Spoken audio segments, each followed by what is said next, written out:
We're joined now by one of our favorite guys, Clay Coleman. How you doing there, brother? I'm doing good. Real good. Good to be out and actually be amongst the living, I guess. Yeah. Everybody's been so caved in at their own place. I believe the last time we talked to you, we were doing Facebook Messenger calls and stuff. So I'm glad to be somewhere besides Walmart. Yeah, I think that's the last time I think we called you. You were on the road and you had just left Walmart or something. Yeah, that's right. Yeah, I was on vacation. I remember that. More than Facebook videos, you sitting in Walmart's parking lot. That's right. That's right. That's right. Yeah. It's good. Like I said, I was telling Josh, I came out here. They had like a Christian concert here last weekend with the FCA and. Go doing the football games and stuff. It just I know it's not back to complete normal, but it just does feel good just to get out and breathe some fresh air. It's like, put on your mask. Well, you're breathing fresh air. You're away from people. Let's keep the 6 foot distance, but let's come out and have some fun. My breath doesn't smell as good as right. So I've always kept 6 foot distance for everybody anyway. There you go. So besides your regular job, you've been able to do any? Are you doing any DJ job? No, that's the thing with me. I had all my side jobs. I had a radio show, and that's gone. Yeah, DJ, sorry, brother. Yeah, wedding DJ's gone. Havoc not happening at this moment. So yeah, it's been challenging. But my family and I used to work for Dave Ramsey a long time ago. So financially, I kind of set myself up to where it's like I can be okay for a little while. So yeah, it was interesting. But like we were talking about, the Havoc. It's been pretty interesting because we don't have the same luxury that the Trash Pandas have done an amazing job of just like making the best of a really bad situation. Yeah, whether it's coming out and doing tailgates and something like this today, it's you look at it, but come out and just support the Trash Pandas because they're doing everything they can to stay alive. There's another Kentucky fan, so there's two of y'all. I know, right? Absolutely. It's good. It's Kentucky's day. I don't know what everybody's worried about. But the Havoc, we've not been able to have the movie nights and the things like that because basically the venue's the VBC. So the VBC has Mars Music Hall and Rhythm on Monroe, two venues there at the VBC that have stepped up and they're doing things. So we haven't had that same luxury, but we do have something coming up October 10th. We always have our free agent camp where we try to get, one or two guys that to have a shot at playing, professional hockey. So we'll have that. So we're kind of doing a red and black game or whatever where we can have some guys and you can come out in the VBC and enjoy. But, yeah, it's going to be a different season. I just ask all the fans to be patient. It's one of these things I think everybody gets angry and you're upset about the regulations and the restrictions, but it's out of the Havoc's hands. Yeah, they're limiting our seating capacity. I think I've heard, don't quote me on this, I've heard like 2,300 people. It may be no season ticket holders. It'll be general admission on both top and bottom, but it'll be like a $40 ticket lower, $20 upper. And you got to spread out. It's first come, first serve, and it's going to be a big thing. It's going to be a thing. Yeah, no, absolutely. And you just got to. I'm telling all the sponsors and people I have, it's like it's not the Havoc's fault that this is happening. So bear with us. Hopefully within the year this will be gone. I'm sure there'll probably be some little things that we have to do from here on out. That's the new norm that I hate everybody saying. And hopefully for the puck drops, some of these restrictions will be lifted somewhat.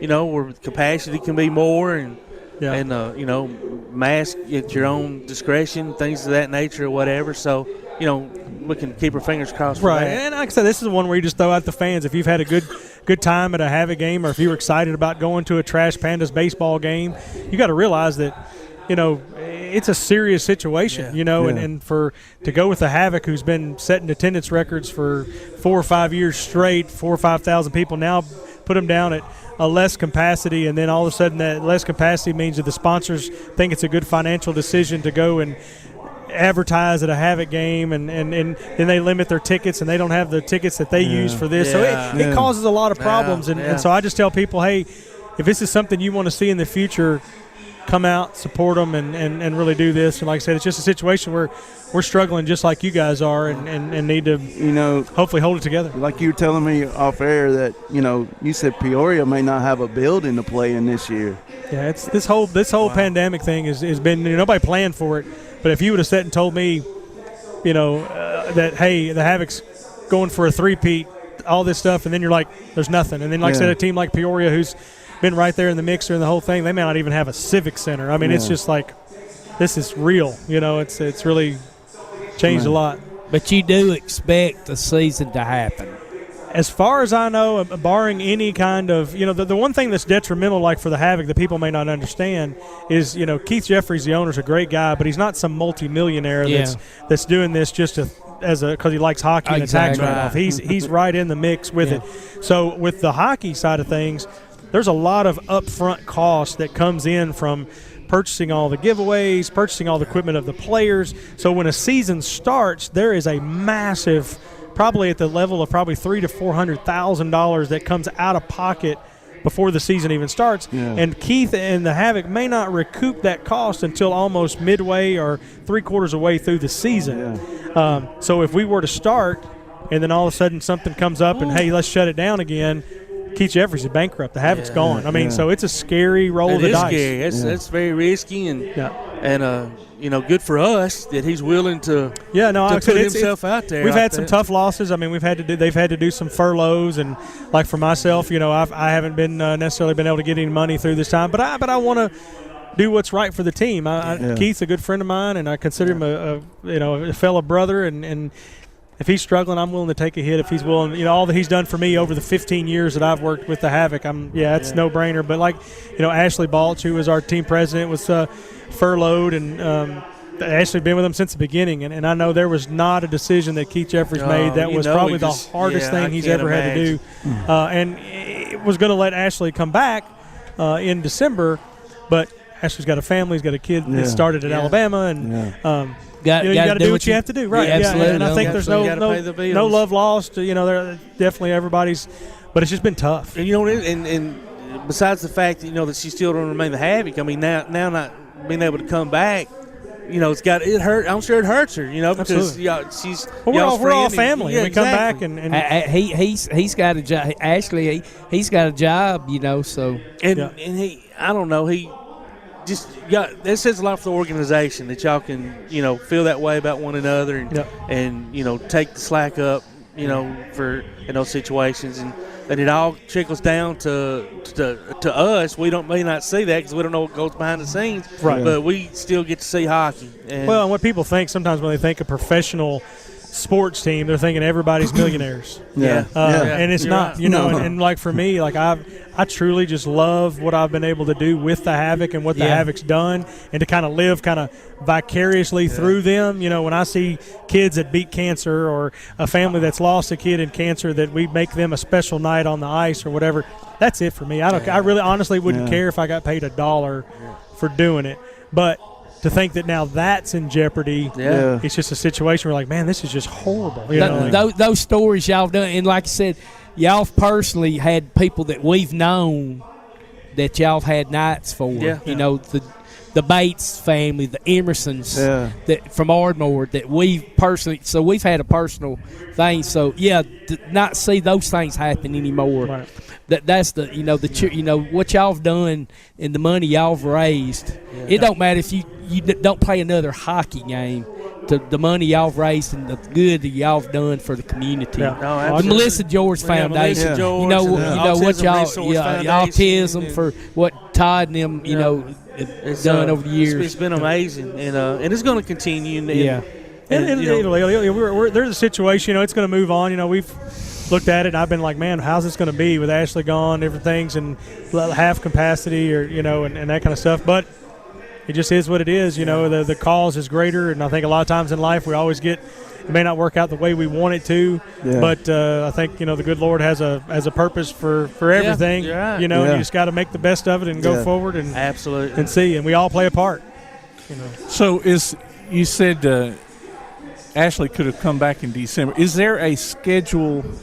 December 26th is the first game, opening night, that has been on the books and scheduled to start. Okay. But like I said, barring any kind of big thing that happens or whatever, we'll see. Like I said, I think that's just the whole fact that there's such an upfront cost. There's a turning point where they're going to have to make a decision and say, what's the vibe right now, because we can't really afford to throw this money out and then it just go away.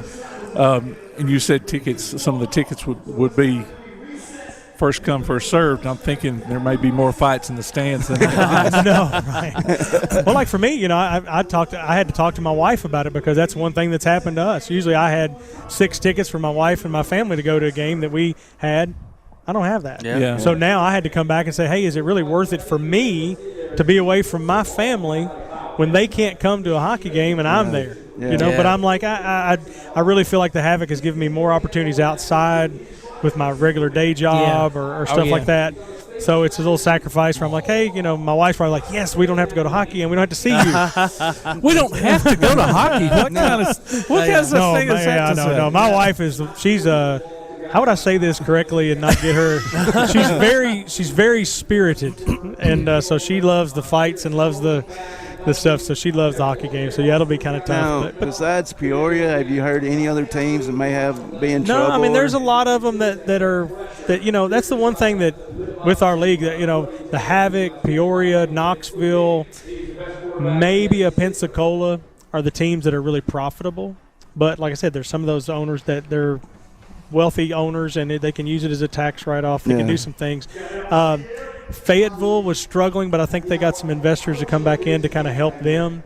So I think everybody's kind of there. But like I said, even Birmingham, it's a good organization. It's good, but they don't have the numbers that they need to have. And it's hard enough to maintain your daily operations with fans you're getting. Now you half them. And then they have a small building, too, down in Pelham. So. Yeah, that's what I was fixing to say. Some of these other teams probably have smaller facilities, so you start halving that, like you said. You cutting everything close. We were worried there for a while because, like North Carolina with Fayetteville, they were saying they weren't going to open up any venues until January. Wow. So it was just like, how do they move forward with that kind of stuff? But I think that everywhere is kind of like the rest of the country is kind of opened things up just a little bit. And come on to Huntsville then. Right. You mentioned it probably be sometime late December. When would we typically start? It would typically start right around on the road in October, and then usually the first or second weekend of November would be our first home game. So, I mean, it's missing, but I mean, the SPHL has went a large gambit. If you look at all the seasons, the 16 seasons, there was one year there was only 4 teams in the SPHL. Yeah. It was Huntsville and Knoxville a lot because they're worried about. So it can survive. It's just it may not be as entertaining and as you may have a lot of that repetition of teams playing and stuff like that. So are they reducing the number of games in the season? It'll be definitely will be reduced. Yeah, it'll still try to finish up right around that time, around April, to get things done because everything else starts happening. But and then who knows if everything gets back to normal, some kind of normal the first of the year. The events with the Civic Center and how it affects the schedule of the Havoc. Sure, no, absolutely. And how the renovations is going at the Iceplex too.